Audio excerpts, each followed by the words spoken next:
자, 여러분 안녕하세요. 자, 여러분 우리 지난 시간에 그 노동 공급과 관련된 전반적인 인트로를 좀 설명드렸고요. 이번 시간에는 그 교재에 있는 내용을 몇 개 좀 컨트롤하면서 말씀드리도록 하겠습니다. 자, 우선 첫 번째 505페이지 거기 문제 쫙 나와 있는데 그거 안 보고 한번 답을 좀 써주시고 506페이지에 가보시면 최소 근로 시간 제약하의 노동공급 곡선인데 이것도 괜찮긴 한데 조금 응용하는 거거든요. 그래서 조금 더 우리는 기본적인 출제 가능성 높은 것들을 좀 볼게요. 그래서 513페이지에 가보시면 비근로소득의 효과, 그거 먼저 보고 또 오도록 할게요. 이쪽으로 오시죠. 자, 우리가 이제 지난 시간에 뭘 얘기했냐면 자, 이 여가가 있고 소득이 이렇게 있잖아요. 예산선이 이렇게 있어서 비근로소득이 이렇게 있는 걸로 생각을 했습니다. 자, 그랬을 때 여기 보시면 이런 식으로 무차별 곡선이 이렇게 있는 걸로 생각하시면 되겠죠. 자, 얘가 이제 비근로소득이 되는 거고요. 그 다음 요게 임금률이 됩니다. W0 임금률 이렇게 되는 거 우리가 확인할 수가 있어요. 임금률이고 그러다 보니까 효용 극대화되는 선택이 이렇게 돼 있는 거죠. 자, 근데 거기 2번 보시면은 자, 여기 이제 어떤 충격이 가해지는 것을 가지고 얘기를 할 겁니다. 자, 2번 보시면 제목은 비근로소득의 효과 이렇게 얘기했어요. 비근로소득의 효과 이렇게요. 자, 문제를 살짝 보시면 부유한 배우자를 가진 기혼 여성은 가난한 배우자의 기혼 여성보다 경제활동에 참가할 가능성이 낮아요. 왜냐하면 배우자가 돈을 많이 벌게 되는 거니까 사실 자기가 기를 쓰고 일을 할 필요가 없게 되는 거죠. 자, 또한 노년기에 제공되는 복지 혜택이 적은 경우 노령인구 경제활동 참가율을 높아지게 한다는 거. 이걸 좀 한번 설명해 보시오. 이거예요. 이거 두 개는 전부 다 뭐랑 관련이 있냐면 비근로소득이 증가하게 될 때 노동공급이 어떻게 되니? 그걸 설명하는 거라고 생각하시면 되겠습니다. 자, 그래서 첫 번째 1번 제목을 써놨는데 문제에 대한 내용을 쭉 쓰시고요. 이런 시험 문제가 나오게 되면 포인트를 잡으셔야 돼요. 거기 보시면 비근로소득이라고 생각하시면 돼. 부유한 배우자를 가진 사람은 비근로소득이 높은 거예요. 그리고 노년기에 제공되는 복지 혜택이 작다? 비근로소득이 작은 거예요.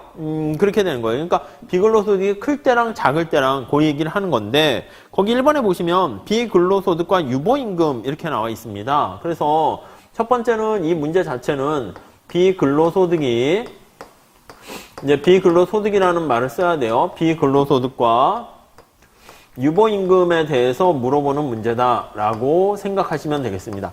이 목차는 꼭 이렇게 암기하거나 절대 그러지 마세요. 목차는 그냥 보기 좋게 제가 그냥 얘기하는 거니까 이러한 내용들이 거기 답안지에 들어가면 됩니다. 우선 1번에 보시면 비근로소득이 전혀 없는 개인 같은 경우는 근로소득의 유일한 소득의 원천이니까 유보임금이 매우 낮기 때문에 노동을 공부해야 되는, 노동 공급을 해야 되는 경우가 일반적입니다. 여기 한번 쫙 보시면 자, 비근로소득이 이 사람이 없다라고 한번 생각을 해볼게요. 그러면 여가 시간, 만약에 24시간을 우리가 여가를 즐긴다라고 하면 현실에선 24시간 아닐 수도 있습니다. 자, 그러면 만약에 임금률이 이렇게 있어요. 이렇게 있을 때 24시간일 때 여기 무차곡선이 여기 이렇게 접하는 상황이 발생할 수가 있겠죠. 이렇게요. 여기가 이제 접하는 거야. 요때 요 임금이 바로 비근로소득 요 상황이 하나도 없는 상황인데 이때 이렇게 접하는 경우 요때 임금이 바로 유보임금이다. 이렇게 생각하시면 되겠습니다. 자, 이게 바로 뭐라고요? 유보임금이다. 이렇게 보시면 되겠어요. 네, 이해되시죠? 자, 이런 상황에서 이게 유보임금인데 이 사람은요. 만약에 시장에서 제시되는 임금이 요거보다 기울기가 좀 더 크다고 할게요. 이렇게 돼 있다고 할게요. 오케이. 이렇게 돼 있습니다. 이해돼 있죠? 이렇게 돼 있으면 이때 이 사람은 어떤 점을 선택합니까? 라고 하면은요. 시장의 임금률이 이 하얀 색깔이잖아. 하얀 색깔. 그러니까 노란 색깔이 유보임금이고 그러니까 여기다 정리할게요. 시장에서 제시되는 임금이 요건데 W0라고 할까요? 자, 그럼 이 상황에서는 우선 그림을 이해하셔야 됩니다. 그래야지 뭔가 내용을 쓸 수가 있겠죠. 그래서 이 경우에는 W0가 유보임금보다 높아요. 이해가시죠? 자, 그러니까 여기다 정리할게요. W0라고 하는 시장에서의 제시되는 시장에서의 임금이 유보임금과 비교해 봤을 때 이게 더 높아요. 시장의 제시임금 쓸게요. 순서는 좀 바꾸기에는 시장의 임금이라 할까?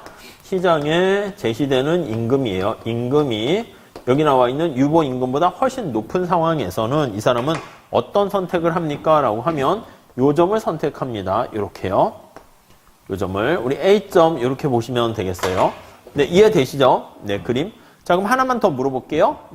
여기다 한번 바로 해볼게 할 수 있을까요? 여러분, 여기 보시면 이 사람의 유보임금이 노란 색깔이야. 여기다 따로 그리셔도 돼. 헷갈리시는 분들은. 근데 저는 여러분들이 따라올 수 있을 거라 보고 하나에 그릴게요. 제시되는 임금이 이렇게 돼 있어요. 이렇게. 녹색깔이야, 녹색깔. 녹색깔이면 어떻게 될까? 이게 만약에 W1이라고 할게요. 그럼 유보임금 노란 색깔보다 제시되는 임금 파란 색깔, 녹색깔이 훨씬 더 작은 거 이해되십니까? 자, 그러면 다시 한번 볼게요. W1이라는 시장의 제시임금이 유보임금보다 훨씬 더 낮은 상황입니다. 자, 그러면 이 사람은 어느 점을 선택합니까? 라고 하면은 당연히 이 사람은 이렇게 돼 있는 상태니까 일을 안 해. 그래서 이 파란 색깔로 연결하면 이렇게 되는 상황이잖아요. 이렇게 되니까 일을 안 하게 된다고요. 그래서 이 사람은 여가 시간이 어떻게 됩니까? 하면 24시간 해가지고요. 그러니까 최소한 받고자 하는 임금보다 실제 제시되는 임금이 너무 작잖아요. 그러니까 24시간 이 사람은 여가를 즐긴다고요. 무슨 말씀인지 이해되세요? 그래서 여기 나와 있는 것처럼 여가 시간이 24시간, 즉 일을 안 해요. 노동 공급을 안 해요. 그래서 노동 공급이 빵 이렇게 돼서 비경활 인구의 경제활동에 참가 안 합니다. 인구자가 된다. 이렇게 보시면 되겠습니다. 반면에 여기 나와 있는 것처럼 내가 최소한 받고자 하는 임금이 얼마 있는데 시장에서 제시되는 임금이 높아. 그러니까 이 W0가 하얀 색깔이잖아. 근데 나의 유보임금은 노란 색깔이니까 그거보다 더 훨씬 높게 되면은 효용 극대화점이 A점에 선택이 되는 것이고 노동을 일부 공급을 합니다. 그래서 이렇게 정리하시게 되면은 노동을 공급한다. 이렇게 생각을 하시면 될 것 같습니다. 이해 가시겠죠? 그래서 첫 번째 거기 나와 있는 것은 바로 뭐냐면 이 사람 입장에서 일을 할까 말까 할 때 그거 결정하는 게 바로 유보임금과 실제 임금 가지고 우리가 얘기를 하는 거예요. 근데 지금 비근로소득이 하나도 없는 상황에서 시작을 하는 겁니다. 그래서 이 그림 가지고 머릿속에 잘 좀 체크해 주시면 좋겠어요. 그래서 이제 서브 목차를 이렇게 한다라고 하면은 비근로소득이 없을 때 비근로소득이 빵인 경우 자, 이 사람이 지금 얘기한 것처럼 요거 그 두 개로 쓰시면 돼요. 실제 제시되는 임금이 유보임금보다 이거일 때 이렇게 하나 쓰시고 그 다음에 W0보다 W1을 할게요. 제시되는 임금보다 유보임금이 훨씬 더 큰 경우 이거일 때 이렇게요. 지금 얘기한 것처럼 하시면 될 것 같습니다. 이해 가시죠? 그렇게 했을 때 유보임금보다 제시되는 임금이 이렇게 높으면 노동에 참여합니다. 참여한다. 이렇게 보시면 될 것 같고요. 이때는 노동에 대해서 참여하지 않는다. 이렇게 보시면 될 것 같습니다. 아셨죠? 그래서 이제 처음에 이제 유보임금이라는 개념을 살짝 설명을 해야 돼. 그래서 비근로소득이 만약에 없는 경우 유보임금 이렇게 설명을 하고요. 그 다음 이제 비근로소득이 이제 존재하는 경우 볼게요. 비근로소득이 존재하는 경우 이렇게 나눠서 보시면 비근로소득이 존재 시 0보다 클 때 아니면 이렇게 쓸게요. 비근로소득을 V라고 쓰면 0보다 클 때 이렇게 아니면 이걸 비근로소득이 빵일 때 이렇게 보시면 되겠습니다. 그럼 예산선 형태가 어떻게 달라지는가 한번 먼저 보세요. 자, 우선 밑에는 경제활동 참가에 미치는 영향 그렇게 했는데 꼭 이 목차대로 하지 마시고 이 내용만 여러분들이 보시면서 좀 이렇게 정리하시면 되겠어요. 우선 비근로소득이 없을 때 일을 안 하는 경우를 일을 하는 경우를 먼저 생각을 해주세요. 근데 비근로소득이 존재하게 되면 우선 예산선이 어떻게 변합니까? 그걸 보셔야 되는데 다음 페이지에 그림 가지고 한번 체크해 보시면 되겠습니다.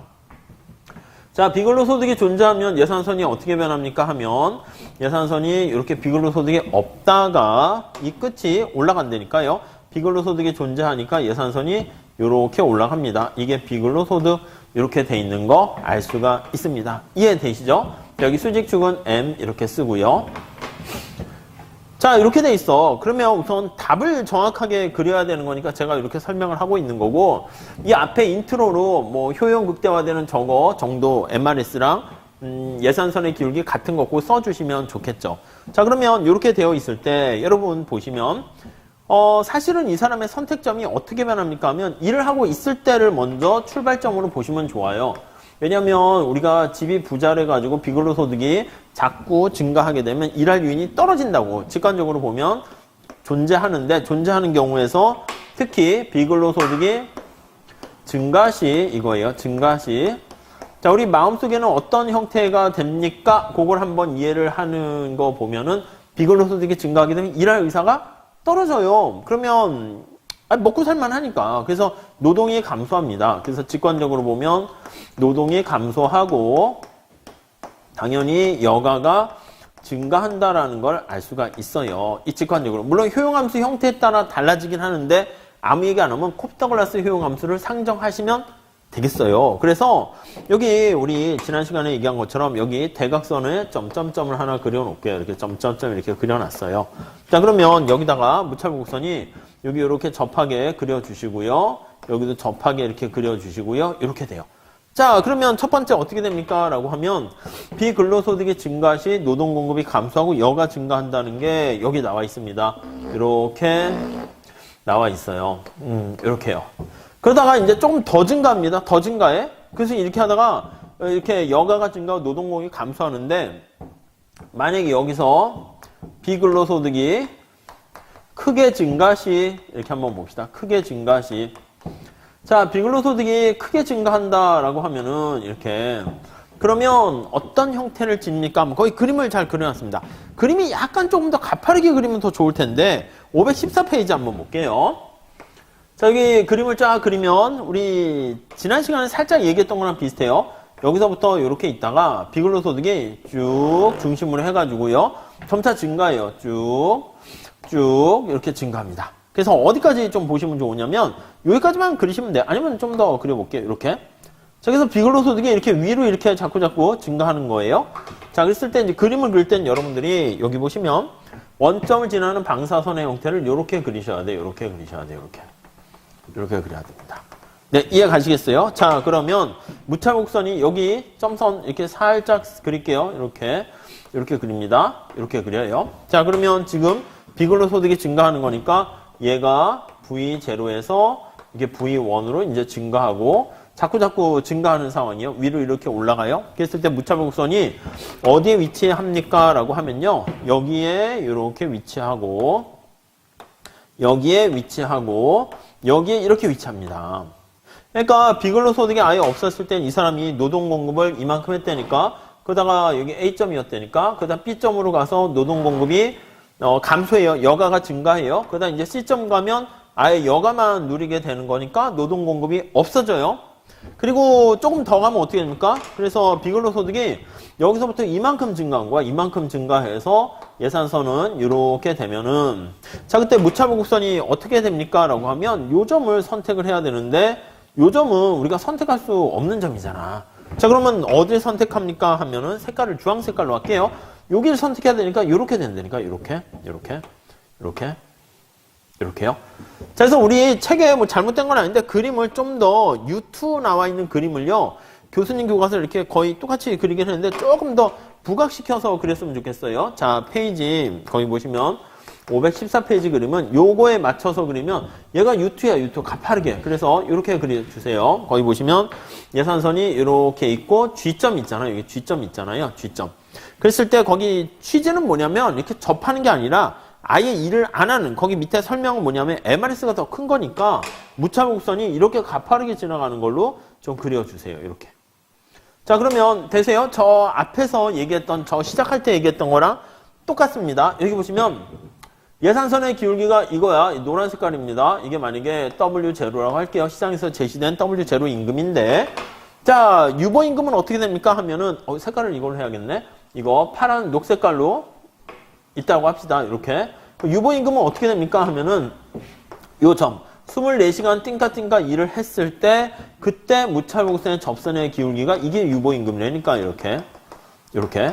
요거. 제가 요걸 설명하려고 앞에 처음 시작할 때 요걸 얘기한 거야. 그러니까 유보임금보다 실제 시장에서의 실제 임금이 작잖아요. 자, 이쪽으로 올게요. 여기에. 자, 이 사람의 유보임금이 이거라니까. 지금 노란 색깔이니까 이렇게 유보임금이 이렇게 있는데, 그쵸? 실제 시장에서 임금이 W1으로 지금 작은 거야. 이렇게 되면 어떻게 된다? 일을 안 한다니까? 그럼 이쪽으로 올게요. 이쪽.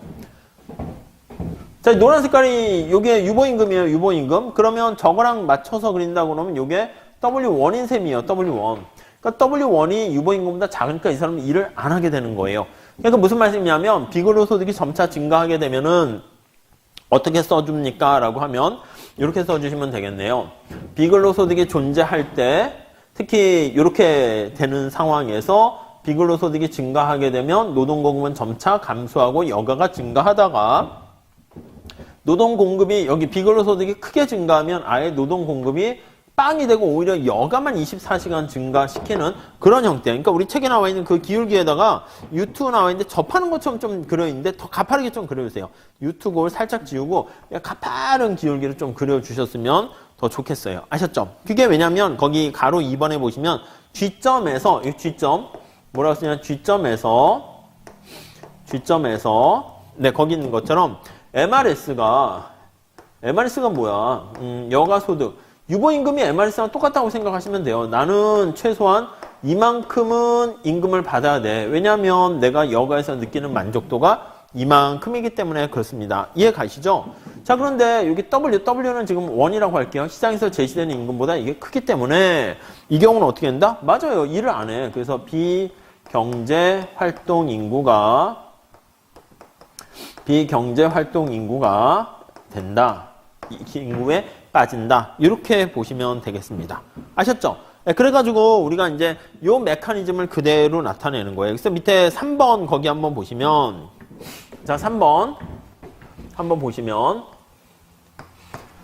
자 요거 잘 한번 써주세요. 그러니까 목차는 뭐 이렇게 하지 마시고 이걸 암기하는 뜻이 아니고 비근로소득이 그러니까 문제가 이렇게 나온 거야. 비근로소득이 증가할 때 이 사람은 이제 일을 하는 상태였다. 그때 비근로소득의 증가가 이 사람의 여가 공급을 증가시키고 노동 공급을 감소시켜서 어느 수준 넘어서게 되면 아예 일 안에 비경할 인구로 빠지게 되는 경우를 그림을 그려서 설명하시오. 그 문제라니까요. 아셨죠? 네, 그렇게 보시면 되겠어요. 자, 그래서 3번에 보시면 비근로소득이 기혼 여성과 고령 근로자에게 미치는 영향 이렇게 나와 있는데 자, 우선 첫 번째 1번 보시면요. 비근로소득이 자, 이거는 목차 잡는 게 중요한 게 아니라 그래프를 잘 그려서 내용을 파악하는 게 중요한 거예요. 아셨죠? 이건 그림을 그려서 맞추시는 게 중요합니다. 비근로소득이 증가 시 거기 나와 있는 1번에 나와 있는 기혼 여성 같은 경우 볼게요. 기혼 여성의 노동 공급에는 어떻게 될까라고 하면요. 우선 첫 번째 보시면 아니 노동 공급이 만약에 비근로소득이 없던 상황에서 증가했다. 아니면 배우자가 만약에 남편이 소득을 더 많이 벌게 됐다. 그렇게 되면은 거기 2번 밑줄 치세요. 부유한 배우자를 가진 이렇게 해요. 그러면 기혼 여성의 노동 공급은 어떻게 되겠어요? 줄어든다니까. 그래서 이게 노동 공급이 감소하거나 여기 보시면 기혼 여성의 노동 공급에 미친 영향인데 노동 공급이 감소하거나 아니면 여기 밑에 나와 있는 것처럼 비경활 인구로 빠짐 이렇게 인구로 속하여진다 이렇게 보시면 되겠네요. 무슨 말씀인지 아시겠죠? 자, 그리고요 밑에 복지 혜택이 고령 근로자의 선택에 미치는 영향 나와 있는데 1번이 뭐냐면 문제에서 제시됐는데 사회보장제도가 미흡한 우리나라에서 그 미흡한 밑줄 치세요. 그러니까 사회보장제도가 별로 크지 않은 거야. 그래서 두 번째 보시면 비근로소득이 감소시 이거예요. 감소시. 이거 반대 얘기예요. 반대 얘기. 근데 스토리를 만약에 쓴다라고 하면은 우리나라 복지 혜택이 별로 크지가 않은 거야. 비근로소득이 작은 거야. 그러면 2번에 보시면 복지 혜택은 비근로소득으로 분류되면 나와 있잖아요. 그러니까 복지 혜택이 작은 거야. 그러니까 비근로소득이 감소되는 겁니다. 그래서 3번 보시면 비근로소득의 크기가 작고 감소하는 경우에는 한국의 노령 인구의 유보임금은 낮아지게 되고요. 그러니까 비근로소득이 증가할 때 우선 기혼 여성은 어떻게 된다? 하나만 더 쓰면 왜 노동 공급이 감소합니까? 라고 하면은 이 중간에 링크가 있어야 돼요. 기혼 여성이 유보임금이 높아져서 그런 거예요. 그러니까 비근로소득과 유보임금은 같이 영향을 미친다라고 보시면 돼요. 비근로소득이 증가 시 유보임금은 증가하게 되고 증가하고 자 그래서 기혼 여성의 노동 공급은 점차 감소하다가 나중에는 비경활 인구로 빠진다 이렇게 얘기를 하면 되겠고 자 비근로소득이 감소했습니다. 거기에 나와 있는 복지 혜택이 작아진 거야. 그렇게 되면은 거기 나와 있는 것처럼 유보임금은 낮아집니다. 그래서 유보임금이 낮아져요. 유보임금이 하락하게 되고요. 하락하게 되고 이게 중간에 링크로 들어가야 되는 거예요. 하락하게 되고 그 결과 거기 나와 있는 노령 인구는 나이 많은 사람들은요. 인구에 그러면 노동 공급은 어떻게 돼요? 노동 공급이 증가한다니까 공급이 증가한다라는 거 보시면 될 것 같습니다. 아셨죠? 이걸 이제 그림으로 나타내는 게 바로 요 그림이에요. 요 그림. 그래서 이제 비근로소득이 증가한다 그러면 이게 쭉 이렇게 하니까 여기 24시간 있을 때 유보임금은 어떻게 된다? 아까 그렸었는데요. 자꾸 반복하니까 그래서 그러니까 이렇게 지나갑니다. 그래서 여기서의 접선의 기울기라니까 24시간 일을 할 때 접선의 기울기가 유보임금이에요. 작다가 점차 커져요. 근데 여기는 굉장히 이렇게 커지는 거 알 수가 있습니다. 그래서 이 기울기가 유보임금이잖아. 그래서 작아지다 점차 커지는 거 알 수 있어. 그러니까 만약에 비근로소득이 감소하게 되면 유보임금은 점차 작아지는 거 거기까지 이해하셨으면 좋겠습니다. 아셨죠? 그래서 이 내용을 스토리로 이제 풀어 나가는 거니까 그림을 잘 그리고 정리하셨으면 좋겠고요. 자, 그 다음에 3번 한번 볼게요. 3번. 3번은요, 실망 근로자 효과 이렇게 나와 있어요. 여러분 잘 보세요. 포인트를 잘 보세요. 실망 근로자란 이 목차 잡는 거는 여러분들이 그냥 좀 한번 보세요. 그냥 내용을 우선 쓰는 게 중요해. 구직 확률이 낮아질수록 거의 밑줄 치세요. 아니 요즘같이 경기가 불황이고 뭐 코로나 때문에 취업하기가 어렵다라고 하면요. 우선 첫 번째는 사람들의 눈높이는 어떻게 되겠습니까? 낮아진다고요. 그리고 자꾸 취업을 하려고 노력을 하다가 취업이 잘 안 되면 좌절에 빠진다고 실망 노동자가 되는 것입니다. 그래서 실망 노동자가 될 가능성을 나타내는 실망 노동자는 어떻게 하냐면 이것처럼 비경제활동 인구로 빠지는 거예요. 자, 다시요. 그래서 문제 자체는 뭐냐면 경기가 침체된 거야. 스토리를 우선 잘 잡으세요. 경기 침체로. 자, 뭐가 어떻게 된 거다? 경기 침체로 인해 가지고 구직 확률이 낮아질수록 구직 확률이 낮아진다니까요. 확률이 저하해요. 감소해요. 확률이 하락해요. 확률이 하락. 확률이 낮아집니다. 그러면 이게 취업이 잘 안 된단 말입니다. 그러니까 이 사람은 어떻게 됩니까? 비경제 활동 인구로 좌절에 빠져요. 좌절에 빠져서 네, 이렇게 실망 노동자에 될 가능성이 많아요. 좌절에 빠져서 비경활 인구로 빠져요. 그걸 실망 노동자가 된다. 실망 노동자로 될 가능성이 높다. 이렇게 정리를 하시면 될 것 같습니다. 아셨죠? 이걸 그래프로 표현하는 거예요. 우선 첫 번째, 이런 거 나타낼 때는 어떻게 될까요? 앞에 뭐 서론 쓰셔도 돼요. 거긴 바로 그냥 들어갔는데요. 그래서 거기 보시면 3번 문제죠. 3번 문제.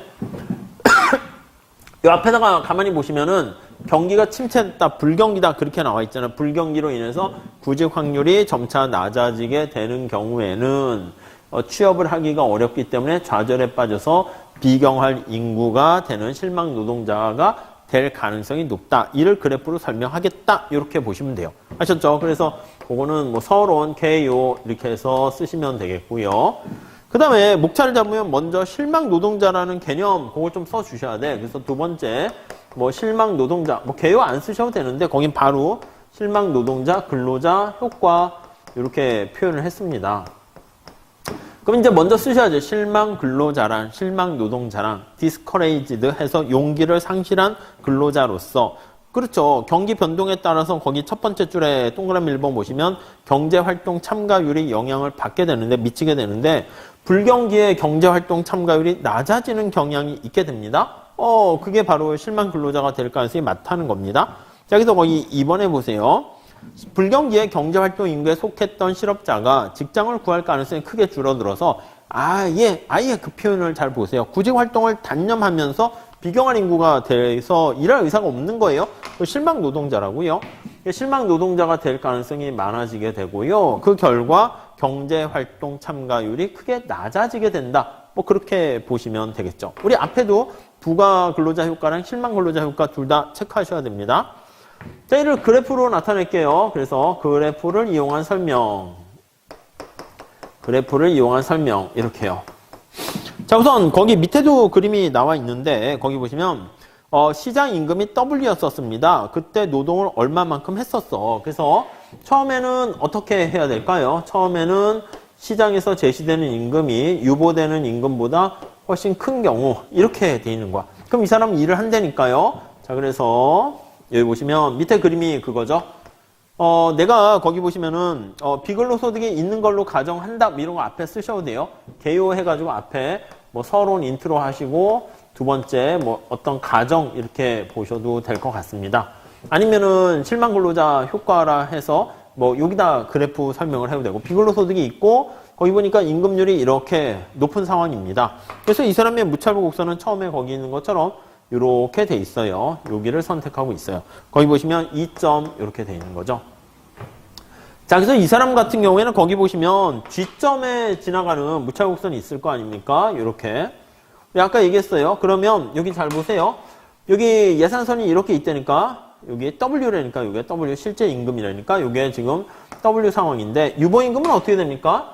유보임금은 어떻게 되냐면 내가 24시간일 때 그때 MRS를 구하면 돼. 그때 MRS가 이거라니까 요게 유보임금이라니까 요거 MRS가 여가 소득인데 지금 24시간 여가를 즐길 때 MRS가 되는 거예요. 거기 보시면 G점으로 돼 있어요. G점에서 MRS. 이게 바로 유보임금이라고요. 이해되십니까? 그러니까 나의 유보임금보다 실제 제기되는 임금이 훨씬 더 제시되는 임금이 크니까 내가 일을 하게 되는 거예요. 그래서 유보임금이 이거예요. 이거 이렇게 이해되시죠? 이렇게. 근데 그 다음 페이지로 넘어가 볼게요. 다음 페이지.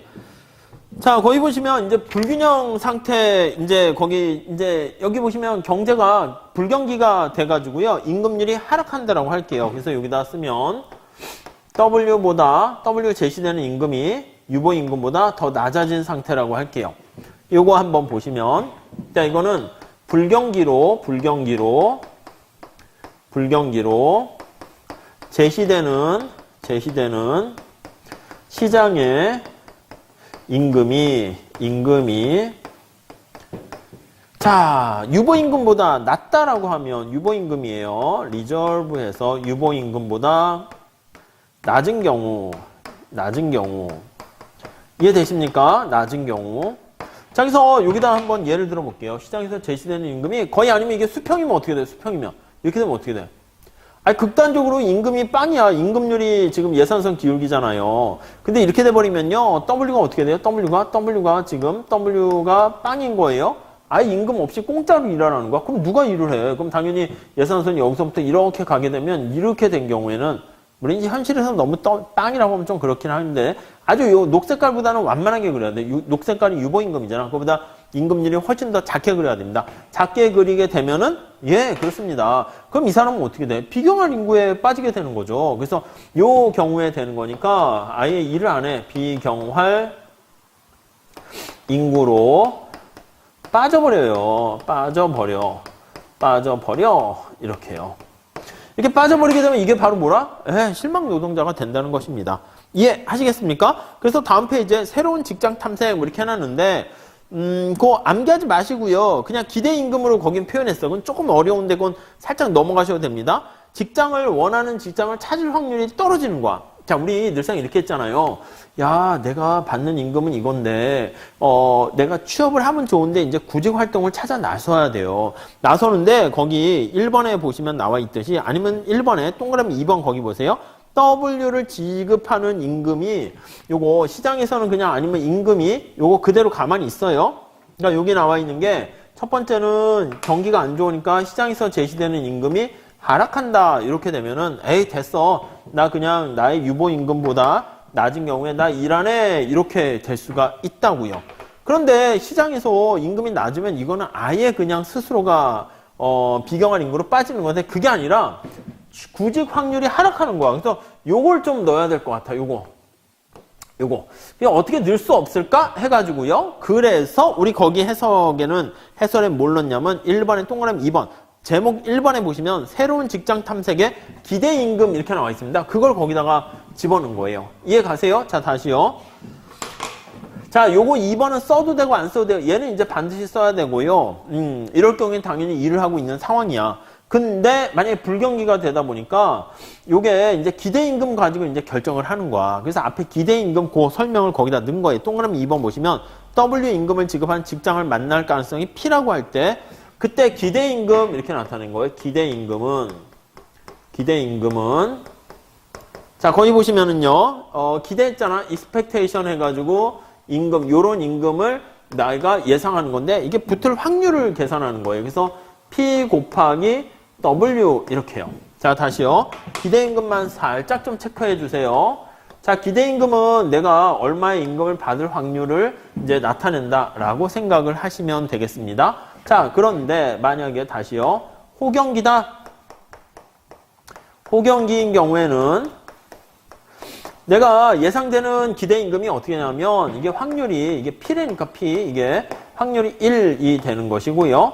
이렇게 되면 기대임금이 내가 실제 받는 임금하고 똑같게 되는 거야. 제시되는 임금하고 똑같게 돼. 그러면 그냥 직장 구해야겠다 이렇게 되는 거죠. 근데 만약에 지금 얘기한 것처럼 경기가 불경기예요. 불경기인 경우 이렇게요. 불경기인 경우 그러면 이 확률은 어떻게 1보다 작아지는 거죠.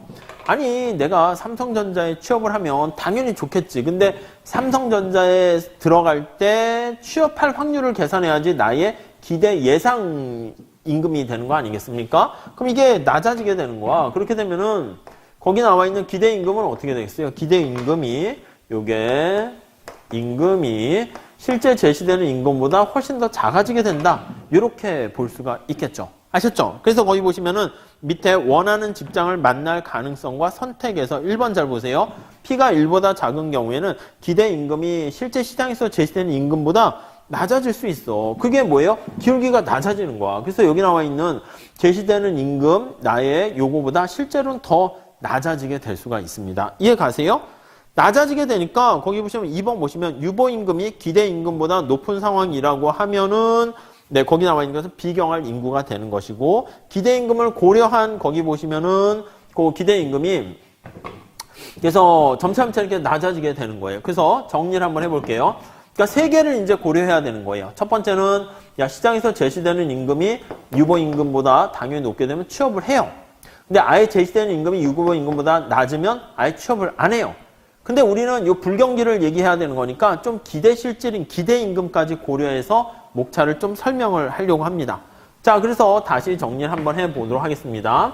역주행을 해서 죄송한데 이 내용을 좀 이해하셔야 돼요. 이거는 뭐 목차 잡는 것보다는 내용 스토리를 잘 이해하셔야 되는 겁니다. 자, 다시요. 만약에 경기가 호경기일 때는 나의 기대되는 임금이 실제 임금하고 똑같다니까요. 얘가 실제 임금하고 똑같고 얘가 유보임금보다 훨씬 더 이렇게 높은 상황이에요. 이렇게 되면 어떻게 된다? 이게 바로 이게 호경기라니까. 호경기. 이렇게 되는 거라니까. 그러니까 당연히 내가 예상하는 기대 임금이 실제 임금하고 똑같아지는데 유보임금보다 높으니까 나는 일을 하게 돼요. 이해가 가시죠?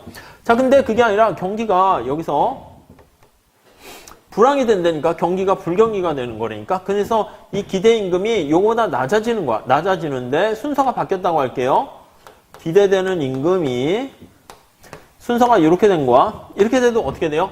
요거는 지금 이제 1해 이렇게 되는 거야. 1해 이렇게 직장을 찾아놨어요. 근데 이 경우는 내가 취업할 확률이 좀 작아져가지고 실제 받는 임금보다 기대치까지 고려하게 되면 내가 삼성전자가 연봉이 뭐 1억을 준다 합시다. 근데 취업할 확률이 만약에 80%야. 그렇게 되면은 0.8 곱해서 8천만 원 생각하는 거야. 근데 유보임금이 내가 6천만 원이면은 그 이상 주니까 당연히 이때도 1해 이렇게 된다니까요. 근데 경기가 안 좋아서 이게 순서가 또 바뀌는 거야. 순서가 바뀌어가지고 취업할 확률이 떨어져. 그럼 기대임금이 삼성전자가 연봉은 1억을 주는데 취업할 확률이 떨어지는 거지. 얘가 이제 더 떨어지는 거야. 더 떨어져서 유보임금보다 내가 기대 임금이 이렇게 하락을 한다라고 한번 생각을 해보세요. 그럼 어떻게 됩니까?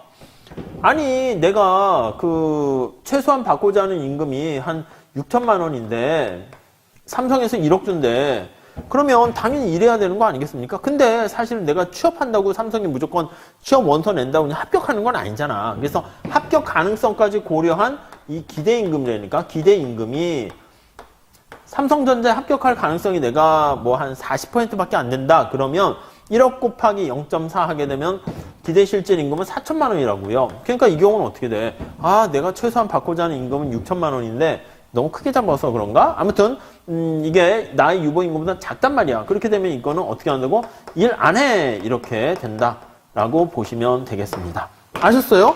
그래서 거기 보시면 3번에 아니면 2번에 가로 동그라미 3번이 있잖아요. 동그라미 2번 원하는 직장을 만날 가능성과 선택 나와 있는데 3번 기대를 고려했을 때 거기 나와 있는 여기 나와 있는 것처럼 유보임금보다 실제 임금이 훨씬 더 커. 유보임금이 작더라도 여기 나와 있는 이거 기대 실제 임금이 더 작게 되면 거기 나와 있는 비경제활동 인구로 남게 된다. 그 얘기를 말씀드리는 거예요. 무슨 말씀인지 아시겠습니까? 자, 그래서 3번에 보시면 구직 확률과 실망 근로자 가능성 그게 거기 나와 있네요. 그래서 마지막 제줄 보시면 구직 확률 P가 낮을수록 기대 임금이 더 작아지게 되고 거기까지 체크하시죠. 더 작아지게 되고 그러니까 이게 기대 임금은 점차 이렇게 더 작아지는 거야. 더 작아지게 되고 그 결과 G점의 모서리에 머물게 될 가능성이 더 높아진다. 이렇게 보시면 돼요. 그러니까 실망 근로자에 빠질 가능성이 높다. 이렇게 정리를 하시면 되겠습니다. 아셨죠? 이거 나중에 뭐 3기 때 시험 문제 낼 거니까 좀 잘 체크해 두세요. 그래서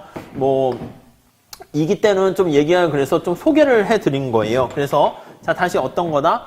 그러니까 만약에 그냥 단순히 시장에서 제시된 임금과 유보임금과 비교를 해가지고 일을 할까 말까 이 차원에서 끝나는 게 아니라 경기가 불경기에 빠졌다? 그때 실망 실업자가 될 경우에 왜 실망 실업자가 돼서 비경환 인구에 빠지니? 임금을 그냥 낮게 주는 건 아니라니까. 시장에서 주는 임금은 높다니까. 그래서 나는 일할래요. 근데 취업해야지. 취업할 확률을 고려해야 된다. 그래서 기대 임금을 고려해서 그 기대 임금이 유보 임금보다 낮으면 이쪽 다시. 그러니까 우리의 포인트는 이거예요. 요것만 설명하시면 돼요. 요것만 머릿속에 잘 넣어가지고 체크하시면 되겠습니다. 요것만 잘 넣어서.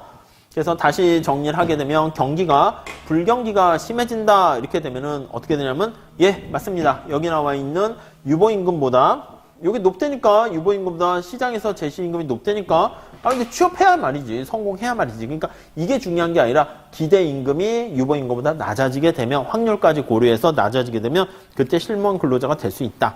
그래서 다시요. 여기서 뭐가 중요하냐면 1번에 동그라미 2번 그거 기대임금 어떻게 구하는가 그거 하나 잘 보시고 다음 가로 2번에 보시면 기대를 고려했을 때 이렇게 되면은 이때 이 사람은 에이 그래 삼성이 1억 주는 거 알아. 근데 뭐 내가 취업 나 같은 애가 되겠어. 이렇게 되는 거야. 그렇게 되니까 기대임금이 떨어지게 되는 것이고 비경제 활동 인구로 남게 됩니다. 그래프는 우리가 앞에서 했던 거 똑같이 그리시면 될 것 같고요. 그 다음에 구직 확률 P가 낮아질수록 기대임금이 더 낮아지게 돼서 모서리에 머물게 됩니다. 자, 그래서 그림을 만약에 그린다라고 하면 그림이 좀 작게 그리니까 보기가 좀 그렇잖아요. 그래서 얘가 원래 실제 임금이라니까 실제 임금. 얘가 유보 임금이라니까 이 빨간 색깔이 기대 실질 임금이에요. 기대 실질 임금. 그래서 우리가 하면 요거 기대 실질 임금 이렇게 쓰시면 되겠어요.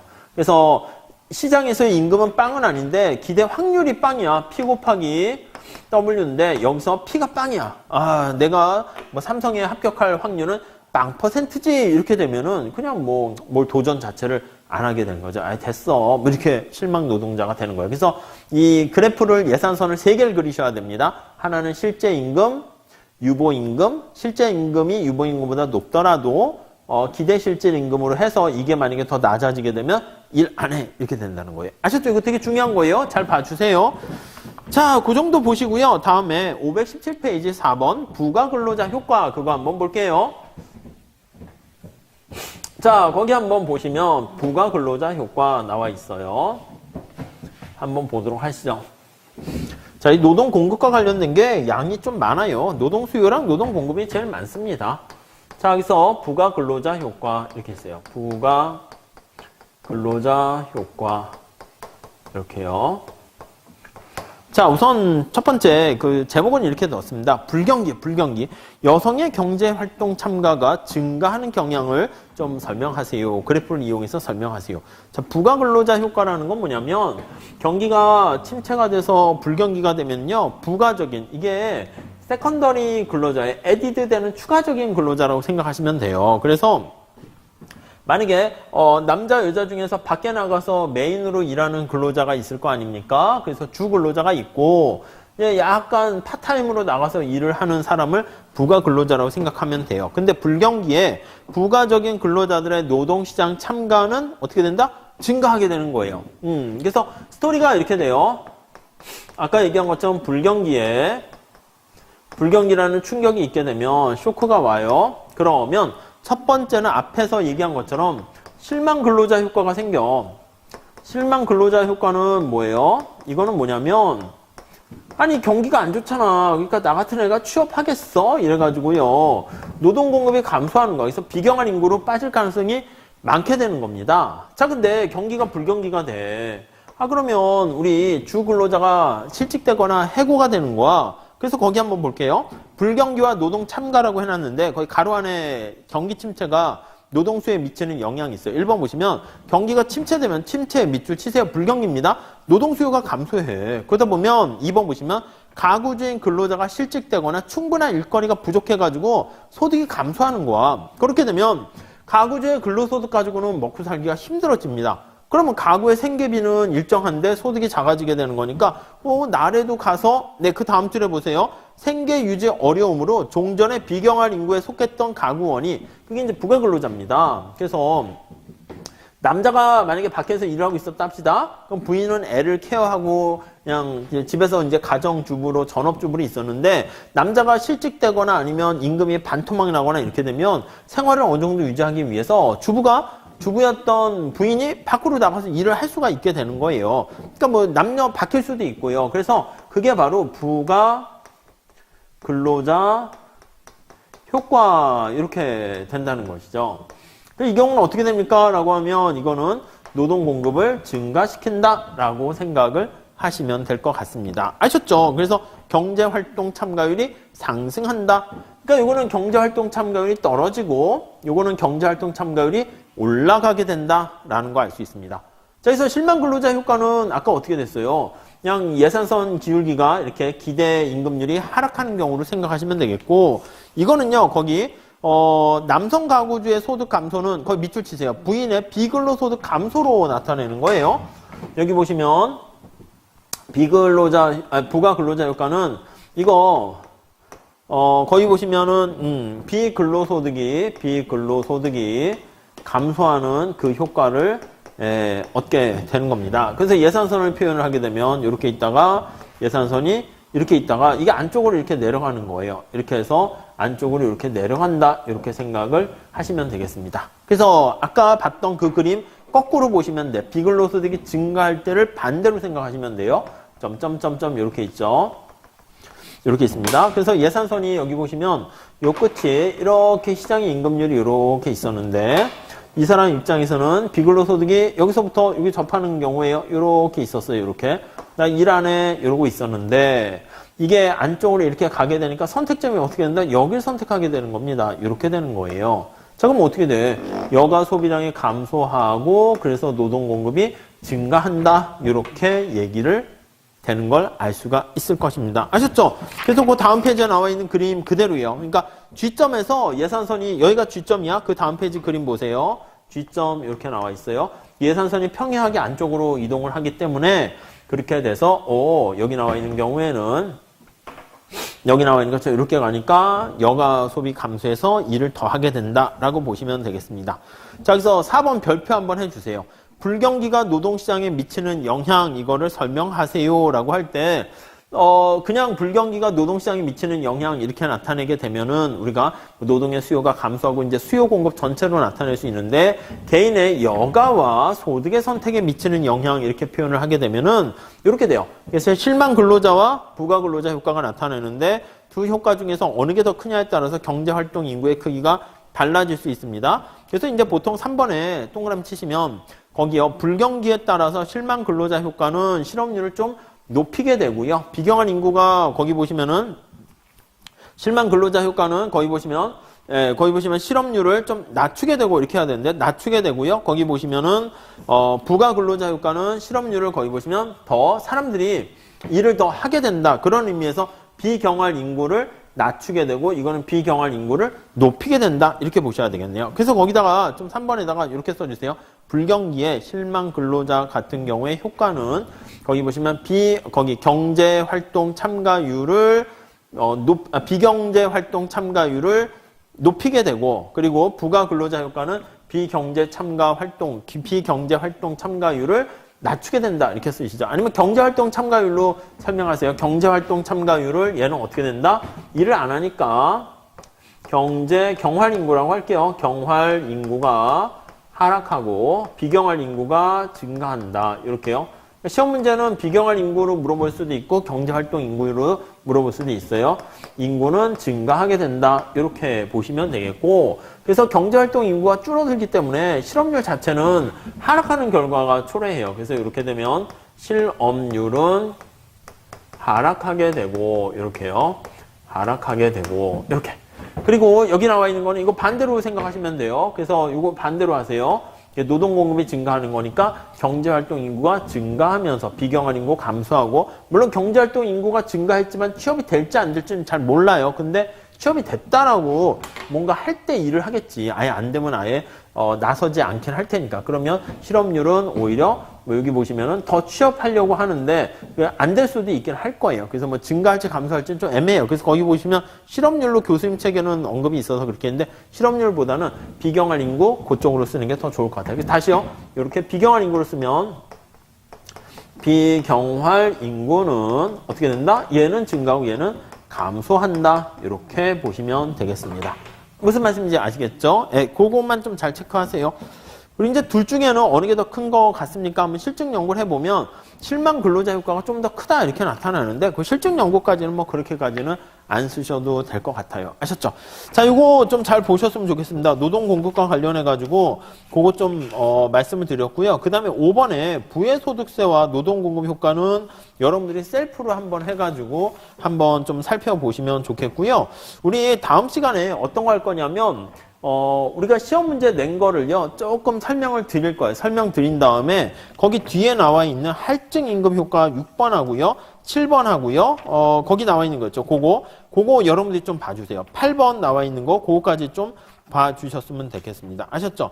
그래서, 6번, 7번, 8번, 그거 좀 봐주시고, 그 다음 부의소득세 그거까지 제가 설명드리도록 할게요. 제가 예전에는요 어떤 거 했냐면 그 1번에 최소 근로시간 제약하에 노동공급 곡선 이걸 설명을 드렸었는데 이걸 조금 힘들어 하시더라고요. 그래서 이걸 설명을 딱 했더니 수험생들 아이고 힘들어 이게 뭐야 해가지고 이렇게 나가거나 아니면 그게 너무 이게 딱 이렇게 뭐라고 할까 인상에 딱 배기시는 게 있는 것 같아요. 그래서 요거는 제가 이번에 살짝 키핑할게요. 그래서 이제 조우영 교수님 책에 있는데 이 앞에 게 연구가 이제 좀 이렇게 준비가 이게 더 기초적인 거거든요. 그러니까 유보임금뿐만 아니라 불경기가 어떻게 영향 미치는가 이 그래프로 표현하는 거랑 그다음에 우리가 이번에 시험 봤던 것처럼 대치효과, 소대효과 이렇게 나타내는 거랑 그런 것들을 우선 잘 하시는 게 더 중요해요. 그리고 계산 문제까지 좀 체크하시는 게 중요하기 때문에 거기에 우선 초점을 맞추도록 하셨으면 좋겠습니다. 거기다 이제 부의소득세 이것도 한 3년 전, 뭐 그때 4년 전, 그때 이렇게 돌아가면서 시험에 나오긴 하는데 뭐 스파이크 모형도 나오고 막 그렇게 하긴 했거든요. 근데 이것도 출제 가능성이 있는데 제가 봤을 땐 요거 잘 하시고 뒤에 6, 7, 8 잘 보시면 부의소득세는 우리가 봤던 거, 뭐 일기 때도 많이 받고 하니까 그거 그대로니까 좀 잘 정리하시면 좋겠습니다. 그래서 수업은 이렇게 진행하도록 할게요. 그래서 첫 번째는 오늘은 뭐 시험을 강평을 안 했으니까 그랬는데 다음 시간에는 시험 강평 한 15분, 20분 정도 제가 할게요. 제가 채점한다고 그거 말씀드리고 그 다음에 요 노동 공급에 대한 얘기를 조금 더 할 겁니다. 한 30분, 40분 정도 하고요. 그 다음에 이제 노동 수요 파트 그거 우리 시험도 노동 수요 파트로 할 거예요. 다음 시험 범위는. 그래서 거기 되게 많이 나와 있잖아요. 그래서 첫 번째는 뭘 어떻게 공부합니까? 라고 하면요. 일기 때 했던 거 중심으로 하세요. 그리고 여기 나와 있는 것들은요. 우리가 살짝 여러분들 관련된 것만 눈으로 쫙 한번 보시고 오시게 되면 문제 풀 때도 거기다 좀 적용하시면 될 것 같고 제가 또 다시 중요한 거 설명을 드리도록 할게요. 아셨죠? 네, 이렇게 하시고요. 궁금한 사항 있으시면 카페에다가 질문 올려주시면 될 것 같고요. 거듭 말씀드리는데 우리가 정해진 시간 내에 계속 답안 쓰는 연습하는 게 굉장히 중요하거든요. 그래서 그거 좀 잘 하시면서 꾸준히 따라오시게 되면은 뭐 괜찮을 것 같습니다. 네, 그래서 이렇게 마치도록 하고 다음 시간에 또 찾아뵙도록 하겠습니다. 감사합니다.